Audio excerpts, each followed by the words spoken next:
মনে হয় মায়ের কথা মনে পড়ছে, মনে হয় বাবার কথা মনে পড়ছে। ও আবু যর, দুঃখ করিও না। কপালে থাকলে তোমার মাও ধর্ম কবুল করবে, তোমার বাবাও ধর্ম কবুল করবে। আমি নবীকে দেখো, আমি নবী জন্মের পরে আমার বাবারে দেখি না।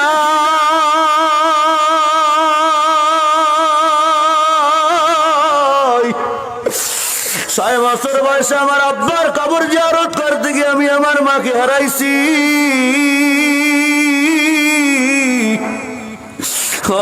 আবু যর, তুমি চিন্তা করিও না রে।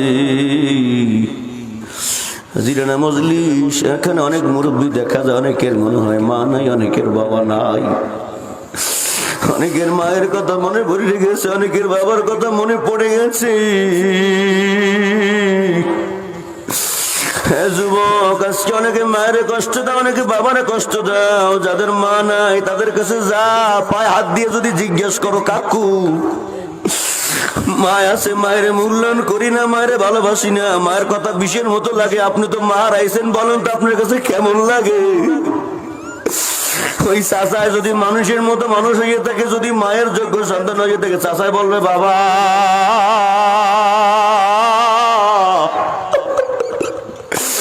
কপালের সুখ তো সেই দিনকেই চলে গেছে যেই দিন আমার মায়ের দুনিয়া থেকে বিদায় হয়ে গেছে। আল্লাহু আকবার।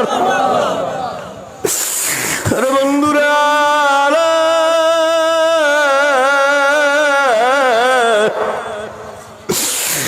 মায়ের কষ্ট দিস না, বাবার কষ্ট দিস না। যারা নিজের হাতে মায়ের কবরে শোয়াইছেন, বাবারে কবরে শোয়াইছেন, মা বাবায় কবর থেকে ডাইকে ডাইকে বলতেছে বাবা। এই মাহফিলে গেছো, আবে জামির হোসেন মাহফিলে আখিরি মোনাজাত দেবে, আমি মায়ের জন্য দোয়া কর, আমি মায়ের যে কবরে রেখে গেছো, আমি মায়ের কবরের উপর দিয়ে কত আয়লার পানি গেল, কত সিডরের পানি গেল, কত বন্যার পানি গেল, তো আমি মায়ের কবরের আগুন নিবে নাই। আল্লাহর কাছে দোয়া কর, আল্লাহ যেন আমার কবরের আগুন নিবে না। বন্ধুরা,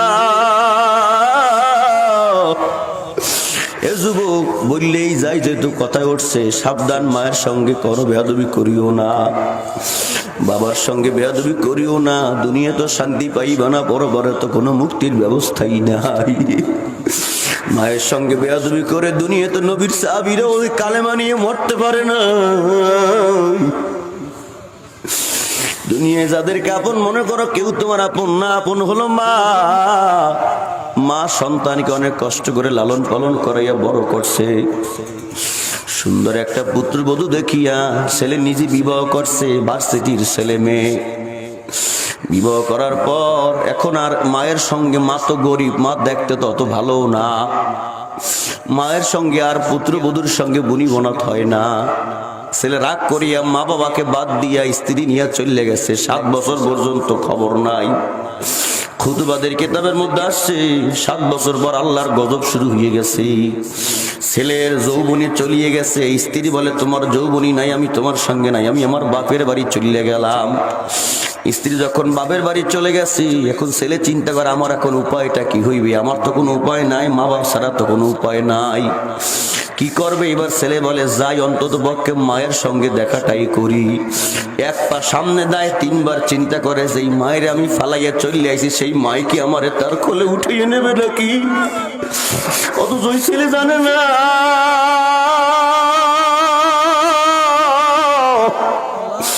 ওই মা প্রতিটা রাত্র ছেলের জন্য আল্লাহর কাছে দোয়া করছে। ছেলে এবার রওনা হয়ে যায়, দেখে তার বাড়িটার আগের জায়গায় নাই, বাড়িতে ঘরও নাই, কয়েকটা গাছ দেখা যায়, একজন লোক দা দিয়ে বাগানের ডাল কাটতেছে। যখন এই অবস্থা হয়ে গেছে, জিজ্ঞেস করে ভাই বাড়িটা তো অমুকের? কয় হ্যাঁ অমুকের ছিল, কিন্তু পুরুষ লোকটা যখন অসুস্থ ছিল তার চিকিৎসার জন্য বাড়িটা আমার কাছে বিক্রি করিয়ে তারা চলে গেছে।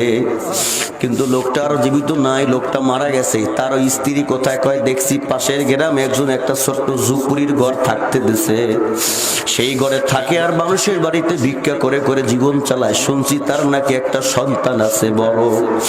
ওই সন্তানটার জন্য কাঁদতে কাঁদতে জনম দুঃখিনী মা চক্ষু দুইটা বন্ধ করে পালাইছে। হে যুবক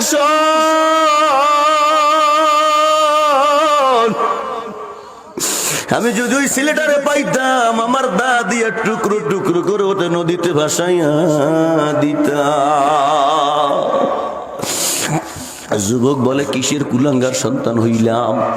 বাগানের মালিক আমারে মারতে চায়, আমারে টুকরো টুকরো করতে চায়। ঠিকই তো আছে, দেওয়ারই তো কথা, আমি তো কুলাঙ্গার সন্তানই। যুবক বলে, অন্তত পক্ষে যাই, গিয়ে আমার মায়ের লগে দেখাটা তো করে আসি। কিতাবের মধ্যে আসছে, যুবক যাইতে যাইতে যাইতে যাইতে সন্ধ্যা হয়ে গেছে, অন্ধকার হয়ে গেছে। মা মোনাজাত, মা নামাজ শেষে মালিকের কাছে মোনাজাত দিচ্ছে। যুবকের কানে মায়ের মোনাজাতের আওয়াজ চলে আসতেছে। যুবক শোনে মা আল্লাহর কাছে মোনাজাত ধরিয়া করুণ স্বরে বলতেছেন, আল্লাহ, আমার একটা ছেলে আছে অবৈধ, আজকে থেকে 7 বছর আগে চলে গেছে, তুমি তো জানো। আর ছেলের বাবা মারা গেছে, ছেলেটা বাবাকে দেখতে পর্যন্ত আসে নাই, ছেলে বাবাটাকে কবরে রাখতে পর্যন্ত আসে নাই। পর পুরুষ ভিন্ন মানুষে ওই ছেলের বাবারে কবরে রাখছে। দয়ার মালিক, কিন্তু আমি তো মহিলা মানুষ, আমি পেটের দায় মানুষের বাড়িতে ভিক্ষা করি, ঠিক আছে, কিন্তু আমি যদি মারা যাই আমার কে কবরে রাখবে? আল্লাহ, আমার শেষ বিদায়টা আমি পর পুরুষের হাতে কবরে শুইতে চাই না। আমার সন্তানের কামাই খাওয়ার আশা নাই,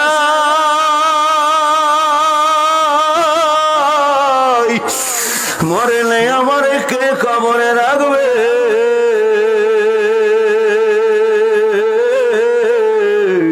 এই জন্য যদি প্রিয় সাহাবী আলী রাদিয়াল্লাহু তাআলা আনহু তাকে তার বাড়িতে নিয়ে গেল। বলল, ভাই, সকালবেলা আমি যেদিকে যাব আপনি আমার পিছনে পিছনে যাইবেন, আপনি আমাকে ফলো করবেন। আমি যদি কোনো বিপদ দেখি আমি ইস্তেঞ্জার ভান করে কোথাও বসে যাব, আপনিও যখন বসে যাব আপনি আপনার মতো সেই হইয়া যাইবেন। সকালবেলা যখন হয়ে গেল, আলী রাদিয়াল্লাহু তাআলা আনহু যখন যেমন কথা তেমন কাজ। আলী রাদিয়াল্লাহু তাআলা আনহু যখন রওনা করলো, আবু যর আলীর পিছনে পিছনে পিছনে পিছনে যায়। একটা ঘরের মধ্যে গিয়ে প্রবেশ করলো, আবু যর গিয়ে ঘরের মধ্যে প্রবেশ করছে।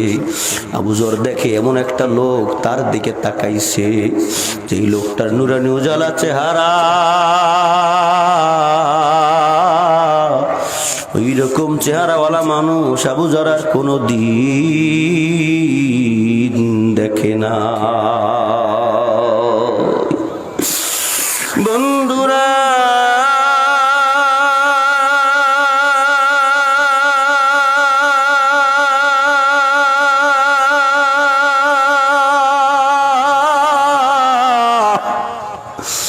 বেতাগির মুসলমানেরা,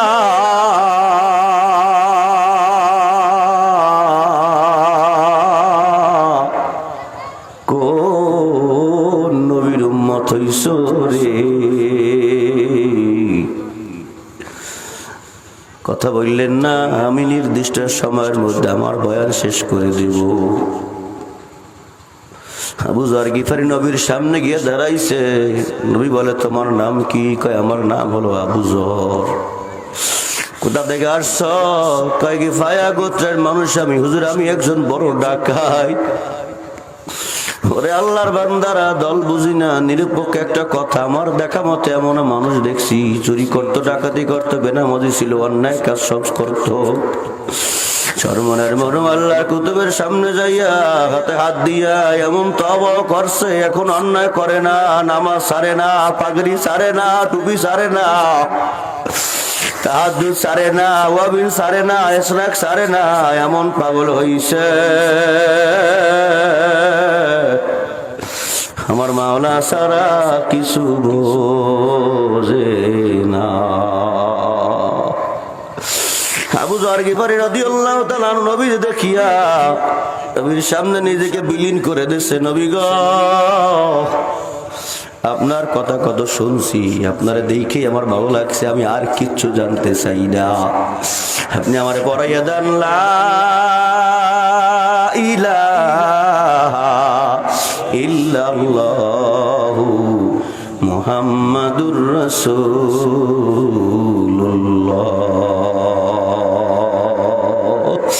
আল্লাহর পয়গম্বর আবু যরকে কালেমা পড়াইয়া মুসলমান বানাইয়া দিছে রে।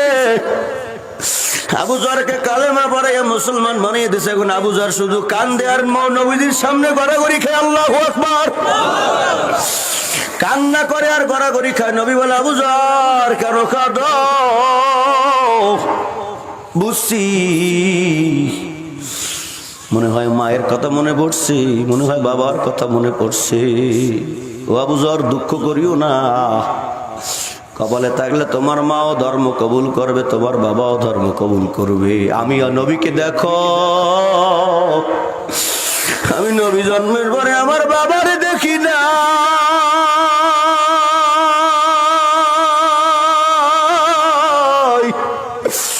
6 বছর বয়সে আমার আব্বার কবর জিয়ারত করতে গিয়ে আমি আমার মাকে হারাইছি।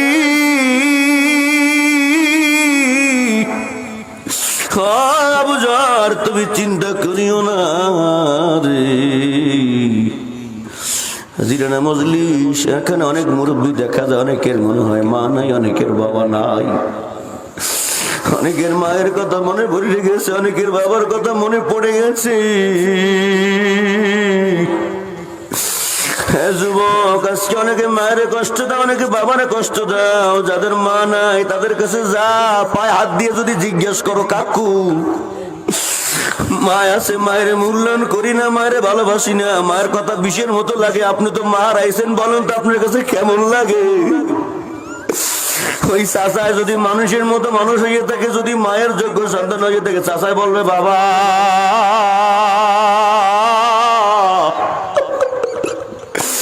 কপালের সুখ তো সেই দিনকেই চলে গেছে যেই দিন আমার মায়ের দুনিয়া থেকে বিদায় হয়ে গেছে। আল্লাহু আকবার। আরে বন্ধুরা,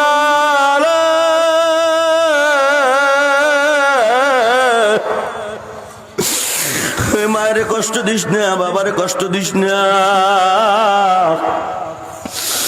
যারা নিজের হাতে মায়ের কবরে শোয়াইছেন, বাবারে কবরে শোয়াইছেন, মা বাবায় কবর থেকে ডাইকে ডাইকে বলতেছে, বাবা এই মাহফিলে গেছো, হাফেজ আমির হোসেন মাহফিলে আখিরি মোনাজাত দেবে, আমি মায়ের জন্য দোয়া কর, আমি মায়ের যে কবরে রেখে গেছো, আমি মায়ের কবরের উপর দিয়ে কত আয়লার পানি গেল, কত সিডরের পানি গেল, কত বন্যার পানি গেল, তবু আমি মায়ের কবরের আগুন নিবে নাই। আল্লাহর কাছে দোয়া কর, আল্লাহ যেন আমার কবরের আগুন নিবে না। বন্ধুরা, এ যুবক বললেই যাই, যেহেতু কথায় উঠছে, সাবধান, মায়ের সঙ্গে করো বেয়াদবি করিও না, বাবার সঙ্গে বেয়াদবি করিও না। দুনিয়া তো শান্তি পাইবা না, পরপরে তো কোনো মুক্তির ব্যবস্থাই নাই। মায়ের সঙ্গে বেয়াদবি করে দুনিয়া তো নবীর সাহাবীরা ওই কালেমা নিয়ে মরতে পারে না। দুনিয়ায় যাদেরকে আপন মনে করো, কেউ তোমার আপন না। আপন হলো মা। মা সন্তানকে অনেক কষ্ট করে লালন পালন করাইয়া বড় করছে। সুন্দর একটা পুত্রবধূ দেখিয়া ছেলে নিজে বিবাহ করছে, ভার্সিটির ছেলে মেয়ে। বিবাহ করার পর এখন আর মায়ের সঙ্গে, মা তো গরিব, মা দেখতে তো অত ভালো না, মায়ের সঙ্গে আর পুত্রবধূর সঙ্গে বুনি বনাত হয় না। ছেলে রাগ করিয়া মা বাবাকে বাদ দিয়া স্ত্রী নিয়ে চলে গেছে। 7 বছর পর্যন্ত খবর নাই। খুতবাদের কিতাবের মধ্যে আসছে 7 বছর পর আল্লাহর গজব শুরু হয়ে গেছে। ছেলের যৌবনী চলিয়ে গেছে। স্ত্রী বলে, তোমার যৌবনী নাই, আমি তোমার সঙ্গে নাই, আমি আমার বাপের বাড়ি চলে গেলাম। স্ত্রী যখন বাপের বাড়ি চলে গেছি, এখন ছেলে চিন্তা করে, আমার এখন উপায়টা কি হইবে? আমার তো কোনো উপায় নাই, মা বাবা ছাড়া তো কোনো উপায় নাই। কি করবে এবার? ছেলে বলে যাই অন্তত পক্ষে মায়ের সঙ্গে দেখাটাই করি। এক পা সামনে দেয়, তিনবার চিন্তা করে যে মায়ের আমি ফালাইয়া চলে আইছি, সেই মাই কি আমারে তার কোলে উঠিয়ে নেবে নাকি? অথচ ওই ছেলে জানে না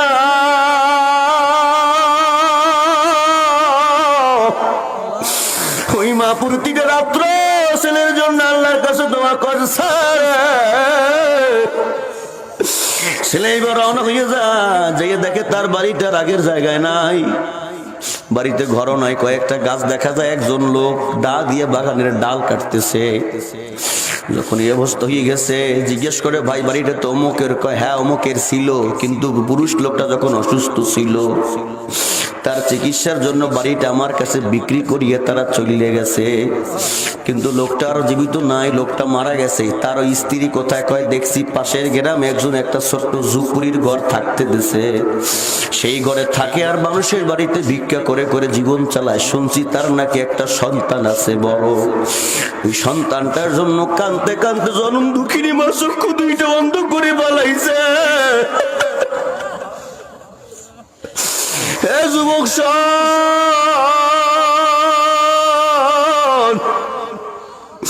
আমি যদি ওই ছেলেটারে পাইতাম আমার দা দিয়া টুকরো টুকরো করে ওটা নদীতে ভাসাইয়া দিতাম। যুবক বলে কিসের কুলাঙ্গার সন্তান হইলাম? বাগানের মালিক আমারে মারতে চায়, আমারে টুকরো টুকরো করতে চায়, ঠিকই তো আছে, দেওয়ারই তো কথা, আমি তো কুলাঙ্গার সন্তানই। যুবক বলে অন্তত পক্ষে যাই, গিয়ে আমার মায়ের লগে দেখাটা তো করে আসি। কিতাবের মধ্যে আসছে যুবক যাইতে যাইতে যাইতে যাইতে সন্ধ্যা হয়ে গেছে, অন্ধকার হয়ে গেছে। মা মোনাজাত, মা নামাজ শেষে মালিকের কাছে মোনাজাত দিচ্ছে। যুবকের কানে মায়ের মোনাজাতের আওয়াজ চলে আসতেছে।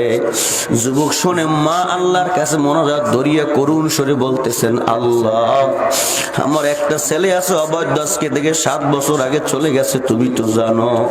আর ছেলের বাবা মারা গেছে, ছেলেটা বাবাকে দেখতে পর্যন্ত আসে নাই, ছেলে বাবাটাকে কবরে রাখতে পর্যন্ত আসে নাই। পর পুরুষ ভিন্ন মানুষে ওই ছেলের বাবারে কবরে রাখছে। দয়ার মালিক, কিন্তু আমি তো মহিলা মানুষ, আমি পেটের দায় মানুষের বাড়িতে ভিক্ষা করি, ঠিক আছে, কিন্তু আমি যদি মারা যাই আমারে কে কবরে রাখবে? আল্লাহ আমার শেষ বিদায়টা আমি পর পুরুষের হাতে কবরে শুইতে চাই না। আমার সন্তানের কামাই খাওয়ার আশা নাই,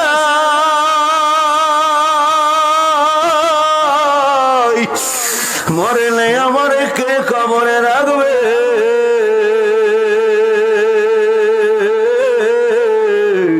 এই জন্য যদি তুমি আমার বেয়াদব সন্তানটারে আমি মায়ের কোলে ফিরাইয়া দাও। সন্তান মনে শুনে আর নিজেকে কন্ট্রোল করতে পারে নাই, একটা লাফ দিয়ে মায়ের দরজার সামনে ডাক দিছে, মা। মা ভিতর থেকে মোনাজাত বাদ দিয়ে বলে, কে? আমার নিবানো আগুন জ্বালাইয়া দিলি, আমার তো মা বলার মতো কেউ নাই। যে ছিল সে তো 7 বছর আগেই চলে গেছে, কে আমারে মা বলে ডাকলি? আমার সঙ্গে কে এরকম কাজটা করলি? সন্তান বলে, মা বিশ্বাস করো তোমার ছেলে আসছে, তুমি দরজাটা একবার খোলো। মা দেখলো কণ্ঠটা তো তার নয়নের মালিক কলিজার টুকরা ছেলের মতোই লাগে। দুনিয়ায় ছেলের কণ্ঠ সবাই ভুলে গেলে মায় ভোলে না। ছেলে কি অবস্থা আছে কেউ না ধরতে পারলো, মায় ঠিকই ধরতে পারে রে, কারণ মায়ের আত্মার সঙ্গে ছেলের আত্মার সঙ্গে আমার মা একটা সম্পর্ক তৈরি করে দিছে।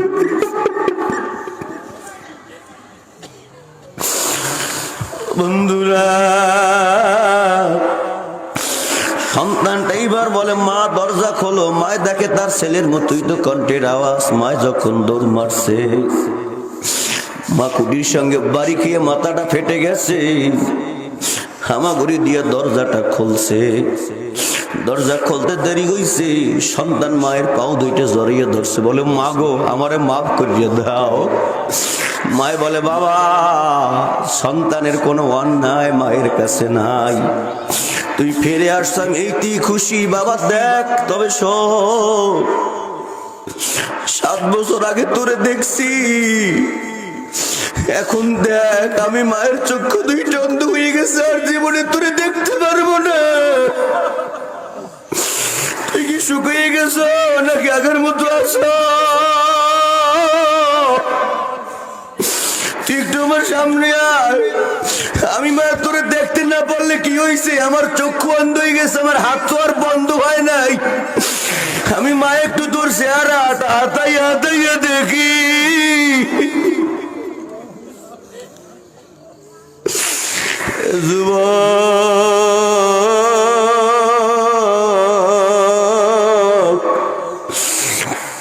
মায়ের কষ্ট দিও না, বাবারে কষ্ট দিও না।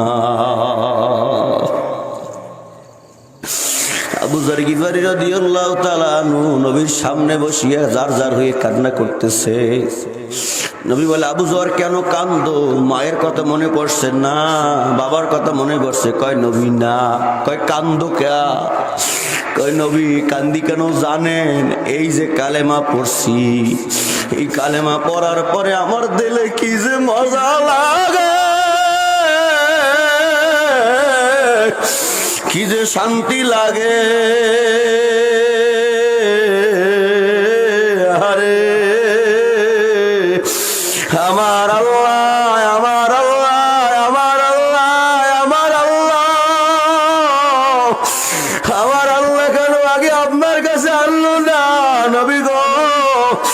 এখন আমার কাজ কি? নবী বলে, তুমি এখন কোরআন শরীফ শেখো আর মালিকের দরবারে সেজদা দাও। আবু যর বলে, নবী গো না না, আমার বড় দিলের তামান্না। দেখে আসছে আবু আবু আবু জাহেল, আবু লাহাব, উতবা, সাইবা, বেঈমানের দল সব ওখানে দাঁড়িয়ে রয়েছে। আমার একটু মনে চায় আমি ওদের সামনে দাঁড়াইয়া কালেমার ঘোষণাটা দিয়ে দেব। তখনও প্রকাশ্যে দাওয়াতের হুকুম আসে নাই। আবু যর গিয়ে যখন ওখানে দাঁড়াইয়া বলে, বেঈমানের দল শোন, লা ইলাহা ইল্লাল্লাহু মুহাম্মাদুর রাসূলুল্লাহ। যখন এই কথা বলছে, বেঈমানের দল আবু যরের উপরে ঝাঁপাইয়া পড়ছে। আবু যরকে যে যেখান দিয়ে পারে সে সেই জায়গায় দিয়ে মার শুরু করে দিছে। হে আল্লাহর বান্দারা, মারতে মারতে মারতে মারতে আবু যরকে যখন বেহুশ করে ফেলাইছে, একজনে বলে, কার গায়ে হাত দিছো? গিফে গোত্রের মানুষ, সব তোদের ধ্বংস করে দেবে। কোন পথে বাণিজ্য করতে যাবি? সব লুণ্ঠন করবে। না না, ওর গায়ে আর আঘাত করিস না। আবু যরকে ছেড়ে দেয়। বন্ধুরা আমার, ভাইরা, আমি বুঝাইতে চাই, এই আবু যর গিফারী রাদিয়াল্লাহু তাআলা আনহু নবীজির প্রেমে পাগল হইয়া এতটাই মনের সুখে দিয়েছিল। আবু যরকে আল্লাহ তাআলা এতটাই কবুল করছে। আবু যর একদিন নবীর সামনে বসা। জিবরাইল বলে, নবী গো, ওই দেখি আপনার প্রিয় সাহাবী আবু যর যায়। আল্লাহর নবী বলে, ও আবু যর তুমি কেমনে? ও জিবরাইল তুমি কেমনে আবু যরকে চিনো? কই আমি আবু যরকে চিনি, মানি আসমানের সমস্ত ফেরেশতারা আপনার সাহাবী আবু যরকে চেনে এবং তাকে নিয়ে আলোচনা করে। ও জিবরাইল, কেন গো এত সম্মান আবু যর কেন পাইল? কয় কারণ হলো দুইটা। 1 নম্বর কারণ হইল আপনার আবু যর বেশি বেশি সূরা ইখলাস তেলাওয়াত করে। 2 নম্বর কারণ হইল আবু যর তার দিলের মধ্যে কোনো হিংসা রাখে না। নারায়ে তাকবীর। আমার ভাইরা, আমার বন্ধুরা, এখন আপনাদের আমি কি বুঝাইতে চাইলাম? বুঝাইতে চাইলাম দিল থেকে হিংসা রিয়া তাকাব্বুরি দূর করিয়া আল্লাহর পাগল হইবেন আর আবু যরের মতো আমল করবেন। আবু যর কেমন আমল করছে জানেন? নিজে নিজে জীবনের জন্য কোনো একটা ঘর উঠায় নাই, একটা টাকা কোনোদিন নিজে আয় করে জমা রাখে নাই, সব মিলাইয়া দিত। আরে নবীর প্রিয় সাহাবীরা কত সুন্দর করে করত। আলী রাদিয়াল্লাহু তাআলা আনহু বাইতুল্লাহর মধ্যে খেদমত করতেছিলেন। দূর থেকে এক ভিক্ষুক গিয়ে আবু জাহেলের কাছে বলল, আবু জাহেল কিছু সাহায্য করো। আবু জাহেল বলে, আমাদের কাছে কি চাও? তোমরা যাও, নবীর সাহাবী ওই যে আলী আছে, আলীর কাছে গিয়া চাও। আলী তো গরিব, আবু জাহেল জানে। আলীর কাছে গিয়া বলে, ওই ভিক্ষুক আলী আমারে কিছু দাও। দাও। আলী তাকিয়ে দেখে দূরে আবু জাহেল হাসতেছে। আলীকে যখন এই কথা বলছে, আলী বলে হাতটা পাতো। যখন হাতটার সামনে দিছে, আলী রাদিয়াল্লাহু তাআলা আনহু আমার নবীর বরকতি নবী মায়ার নবীর শানে দুরূদ পড়িয়া ওই ভিক্ষুকের হাতের মধ্যে ফু দিয়া দেয়, ভিক্ষুক যাও, এটা এখন খুলবা না। আবু জাহেল তো তুমি গেলে জিজ্ঞেস করবে কি দিয়েছে, তখন খুলবা, সেখানে গিয়া খুলবা। যখন গেছে আলীকে, যখন গেছে ওই আবু জাহেল ভিক্ষুককে জিজ্ঞেস করে, ও ভিক্ষুক তোমারে আলী কি দিয়েছে? কয় কি দিয়েছে দেখবা, দেখো। এই বলে যখন হাত খুলে দিয়েছে, আমার নবীর সুন্নতের বরকতে, দরুদের বরকতে, তাকাইয়া দেখলো ভিক্ষুকের হাতের মধ্যে এমন দামি মণিমুক্তা পয়দা হয়ে গেছে যা ওই সময় আরবে কারো কাছে ছিল না। আল্লাহু আকবার।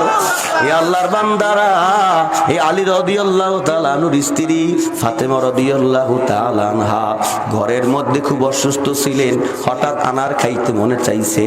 আল্লাহর পয়গম্বরের মেয়ে বলে, আলী গো, আমার আনার খাইতে মনে চায়, খাওয়াইতে পারবা নাকি? আলীর কাছে একটা টাকাও নাই। আলী রাদিয়াল্লাহু তাআলা আনহু 2 দিরহাম ধার করে বাজারে গেছে, 2 দিরহাম দিয়ে একটা আনার ফল ক্রয় করিয়া যখন বাড়ির দিকে রওনা হইছে, আমার মাওলার কুদরতি খেলা শুরু হয়ে গেছে। আমার মাওলায় ভিক্ষুক পাঠিয়ে দিয়েছে। ভিক্ষুকে যাইয়ে ভাই আলী, দেখো আমি বড় গরিব মানুষ, জীবনে আনার খাই নাই, খাইতে বড় মনে চায়, আমি অসুস্থ, আমার একটা আনার দিতে পারো নাকি? আলী রাদিয়াল্লাহু তাআলা ইয়াকিন করলেন যে আল্লাহ রাব্বুল আলামিনের রাস্তায় কেউ একটা দান করলে আল্লাহ তারে 10টা দেয়। ইয়াকিন করিয়া আনারটা ওই ভিক্ষুককে দিয়া খালি হাতে গিয়ে বাড়িতে উঠছে। খালি হাতে গিয়ে যখন ঘরে উঠছে, ফাতেমা বলে, আলী আনার আনছো নাকি? কয় না, আনতে পারি নাই। কয় কেন? কয় একটা আনার দিয়ে কি করবা? এমন এক জায়গায় একটা ব্যবসা লাগাইয়া দিছি, একটা আনারের শীঘ্রই আমার মাওলা 10টা দান করিয়া দেবে। আরো জোরে বলেন। কথা বলতে বলতে বলতে কিছুক্ষণ পরে এক সাহাবী আসিয়া আলী রাদিয়াল্লাহু তাআলা আনহুর দরজায় টোকা দেয়। আলী দরজা খুলে দিয়েছে। আলী যখন দরজা খুলে দিয়েছে, তাকে দেখে এক সাহাবী, কি খবর? কয় একটা ব্যাগ নাও। ব্যাগের মধ্যে কি? কয় এখানে আনার আছে। আলী রাদিয়াল্লাহু তাআলা আনহু ব্যাগটা খুলিয়া আনারগুলো গুনতে শুরু করছে।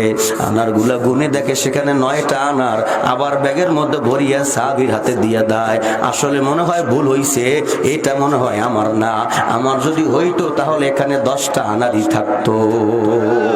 যখন এই কথা বললো, সাহাবী তার বগলের নিচ থেকে বাইর করিয়া একটা আনার দিয়া 10টা আনার পুরো করে দেয়। সুবহানাল্লাহ। এ বন্ধুরা, আমার ভাইরা, আমার বাবাজিরা, মনে করে দেখেন কত বড় ইয়াকিন তাদের নবীর কথার উপরে। আল্লাহর পয়গম্বর 5 দিন পর্যন্ত খানা খায় না। ফাতেমার বাড়িতে গিয়া দাঁড়াইছে, কিছু খানা পাওয়া যায় কিনা।